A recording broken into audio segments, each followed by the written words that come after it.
हरे कृष्ण. भगवद्गीता अध्याय 2 सांख्ययोग श्लोक 57. यः सर्वत्रानभिस्नेहस्य तत्प्राप्य शुभाशुभम् नाभिनन्दन्ति न द्वेष्टि तस्य प्रज्ञा प्रतिष्ठिता.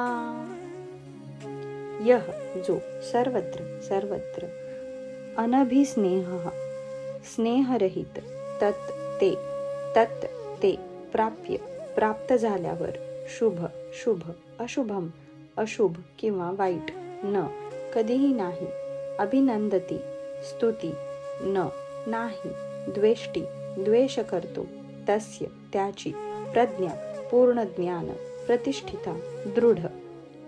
या भौतिक जगतात जो कोणी शुभ अथवा अशुभ गोष्टींच्या प्राप्तीपासून प्रभावित होत नाही आणि जो अशा प्राप्त शुभाशुभ गोष्टींची स्तुती अथवा निंदाही करीत नाही तो पूर्ण ज्ञानामध्ये दृढपणे स्थिर झालेला असतो.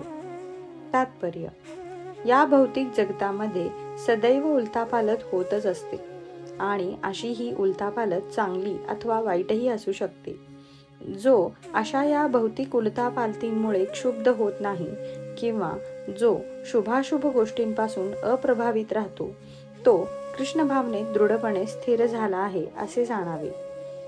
मनुष्य भौतिक जगात जीवन जगत असतो तोपर्यंत नेहमी शुभाशुभ गोष्टी घडतच असतात, कारण हे जग पूर्णपणे द्वंद्वांनी भरले आहे. पण कृष्ण भावने स्थिर झालेला मनुष्य शुभाशुभ गोष्टींमुळे विचलित होत नाही, कारण त्याचा सर्व मंगलदायी भगवान श्रीकृष्णांशी संबंध असतो. कृष्ण भावनेमुळे तो परिपूर्ण दिव्य स्तरावर आरूढ होतो आणि या स्तरालाच समाधी असे म्हटले जाते. हरे कृष्ण.